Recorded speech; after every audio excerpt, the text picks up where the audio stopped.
A lot of people have mentioned that the new party needs to be from the grassroots up.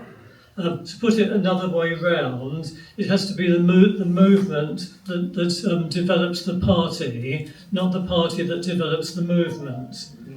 So what does the movement look like at the moment, and how can it be expanded? There are already lots of campaign groups, many of you will be part of them, on a variety of issues based in Croydon and neighbouring boroughs.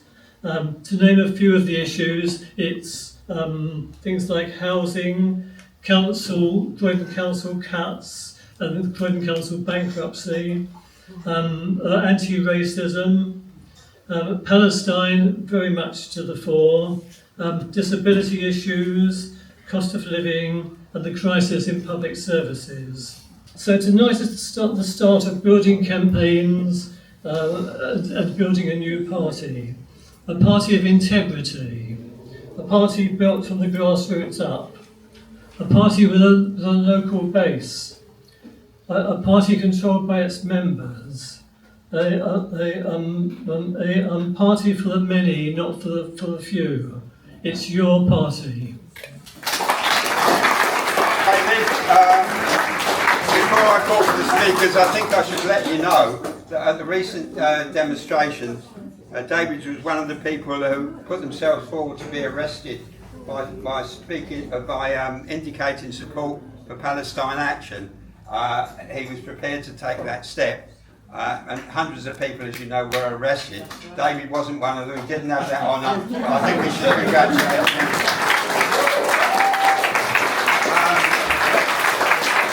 We want to see a real alternative, where we've got the NHS publicly funded, free at the point of need for decades to come.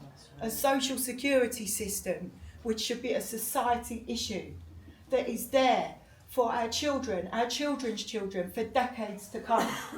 And a publicly funded social care system, free at the point of need, with independent living at its heart for decades and decades to come. What kind of country is this, where we treat disabled people and older people like this? And I'm going to bring up a word that you need to hear. Genocide's happening abroad, but democide is happening here, in your backyard. And if you wonder what the word democide is, it is the killing of members of a country's civilian population as a result of a government's policy, including by direct action, indifference and neglect. Policy, the neglect of the impact, and the indifference when they don't care. They know what's happening. I've been a campaigner for many years. I've lost great friends, great activists who stood in this room, who are no longer here as a result of government policy. Dead as a result of cuts to PIP. Dead as a result of losing their employment support allowance. Dead as a result of being sanctioned due to benefit cuts. Dead as a result of social care cuts. Dead as a result of NHS cuts. Is this what we want to see? On Friday at 6 o'clock, the fascists are going to be down at an asylum seeker hotel in St Mary Cray in Orpington. The fascists have put the word out on social media. Stand Up to Racism and Allies will be out there at St Mary Cray at 5:30 at the station, where we will march to the hotel to have a counter demonstration. On Sunday they had 40 fascists outside that hotel. They've gone into that hotel to speak to staff to point out who the asylum seekers are, to target them. We need to mobilise in every town, in every city. Wherever we see a demonstration called by fascists, we need to be out there in large numbers and hit it back. And say to fascists, you have nowhere to run, and we do not want to see them grow in numbers. They are bold, they are getting brazen, and they're jumping for the council elections next year. And they make no mistake about it. Reform don't have to do anything. They see the government pushed further to the right. Farage just has to sit back, but the London council elections are next year, And we need to make sure Reform do not get elected, because they will if we do not push back. If we are to succeed in building a new party capable of winning millions to the struggle, we must recognise the ruthless nature of our class enemies. Because let's not pretend anymore. These people are our enemies, they're not our friends. Starmer is not our friend. Trump is not our friend. And those who tell us, well, there is no alternative, we just have to suck it up, we have to be as determined as they are in fighting for our class interests in the same way that they fight for their class interests. And the way to build unity, is through open democratic debate, working together in the workplaces, in the streets, opposition to austerity, opposition to war. And if we do that, we can bring millions, not just tens of thousands, not just 800,000 who've already signed up. So solidarity. This is what we need now. We need everybody to come together. Stop. Your mind doesn't need to go one way or the other. You don't need hope. You don't need faith. You trust what you see. You trust what you see. Does Keir Starmer represent us in any way, shape or form? I mean, do we know that the far right is in our workplaces and our neighbours? Do we know that? Trust it. It's what we know.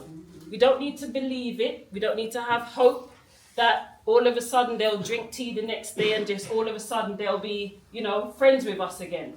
They've picked a side, we pick a side. And the side is what Jeremy and Zara have come up with, right?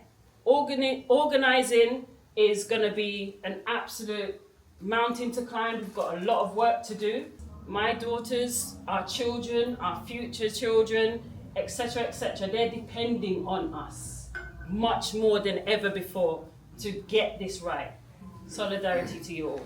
I think this is a magnificent meeting. It's certainly the largest organising political meeting that I think I've been to for quite some time. I think this is a fantastic initiative. I think it's essential that there is a challenge, an anti-cuts, anti-austerity challenge to this council and to all councils in London and to all pro-austerity mayors. It's important that the platform, the programme of those councillors is of complete and total opposition to austerity. No passing on of cuts, no acceptance of the Tory Labour agenda of austerity. There should be a complete rejection of passing on cuts. That is where other councils have failed.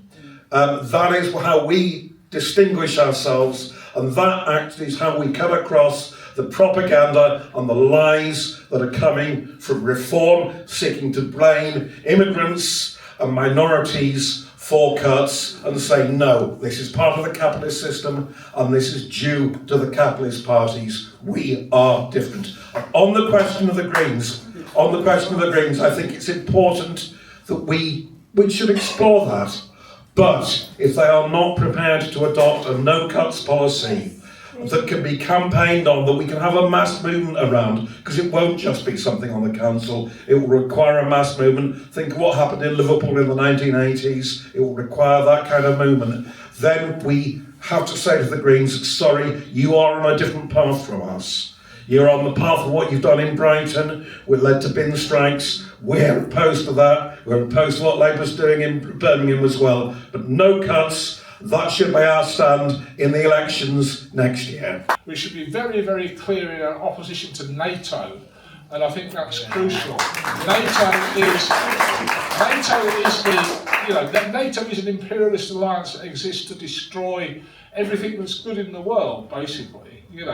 And we should be opposed to the wars in, the imperialist proxy war in Ukraine. We should be opposed to everything, really, to the stuff they want to do in the Far East. and obviously to their support for Israel. The call for a new party is now a matter of life and death, actually. I think we have to be very clear about it. People will die in these hostels unless there is some effort made to roll back the far right. And that means not just what we're doing here, which is we need to have our tribunes, we need to have our candidates and the people who represent us, but we also have to maintain and grow those movements. If they don't maintain and grow, then the call for parliamentary elections or local elections without the weight from below becomes much more complicated. And they also need to be democratic, with the voices of those from below being put forward. I see this as a chance to build an umbrella organisation that pulls together all the movements. Someone talked about revolution. Revolution comes from below. No, we don't want one from the top, we want one that comes from below.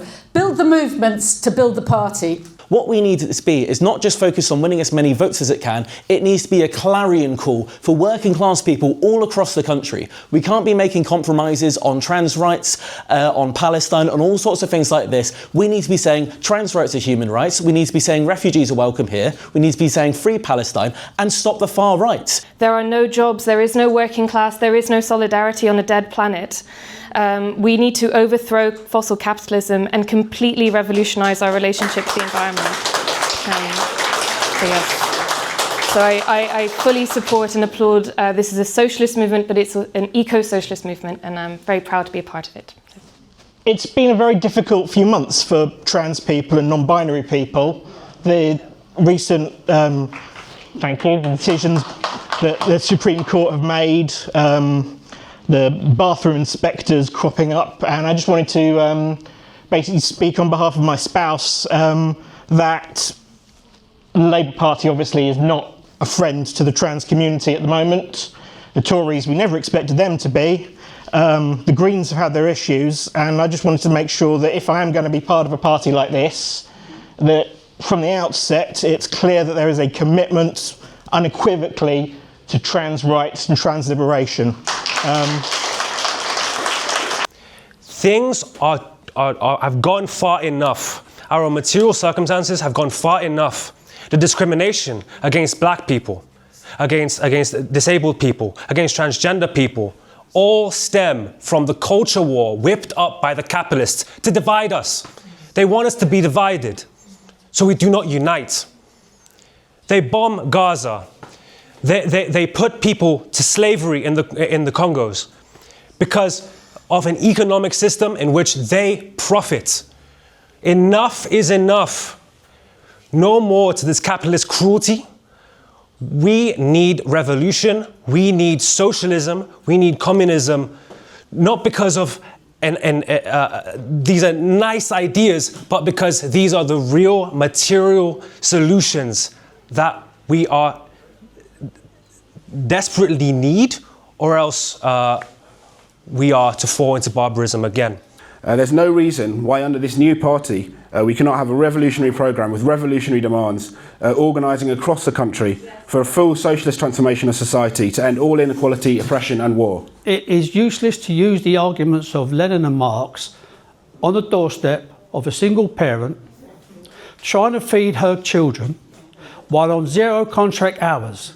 The relevance is in our heads, but it is not in her baby's belly. We have to be relevant to the people up and down the country who we are going to help. I've spent many hours in this building, horror, trauma, hell with the Labour Party CLP, and we want fun, we want love, we want rage, but we don't want bloody conference. Can we have assemblies, can we have festivals, can we have conventions, anything, just not this crap anymore, please. Looking around the meeting room, the hundreds or so people, I would say that about half of them are people I recognised who are involved in local trade unions or local activity, but a lot of them I didn't recognise, and they're newcomers and they're getting involved and interested for the first time.